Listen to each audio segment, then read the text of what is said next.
President Trump has continued his path towards bringing Fannie Mae and Freddie Mac public.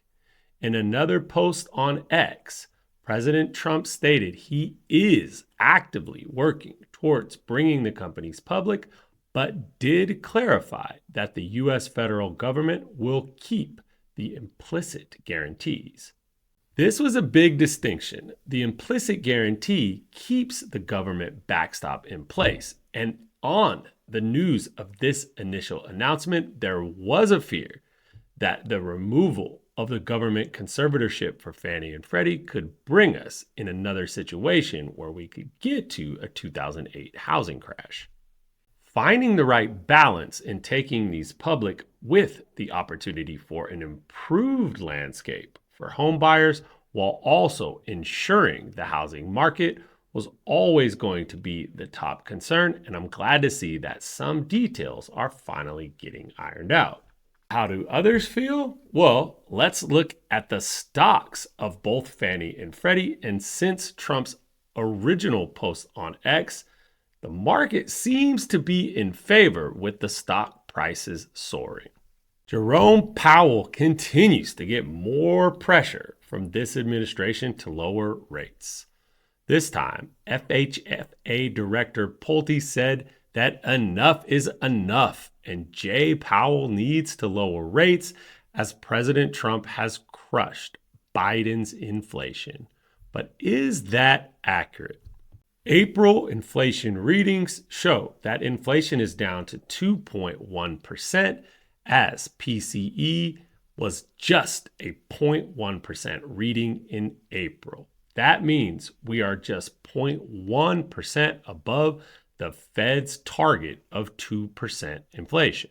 President Trump took things a bit further and summoned Chairman Powell for their first in-person meeting. In that meeting, President Trump was adamant in his belief that Chairman Powell is making a huge mistake by waiting and is putting the U.S. in an extreme economic disadvantage with other countries like China. Powell, up until now, has remained steady that he believes the best thing to do is wait with all the economic uncertainty and impending trade wars.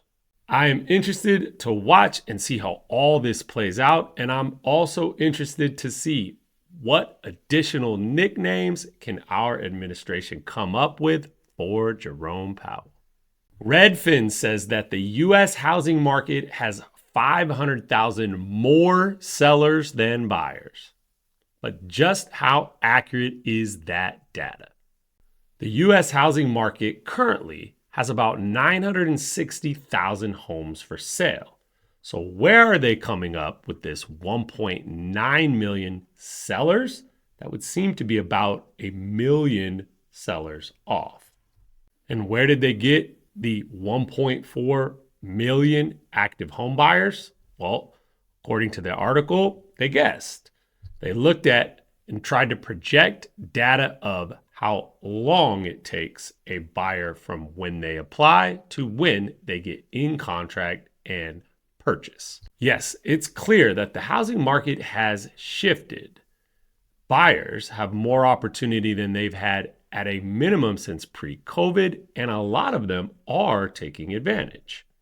But I also think that this story is about grabbing a headline, and the data that is available does not support that the U.S. is in a housing market where sellers are 500,000 higher than the amount of available buyers.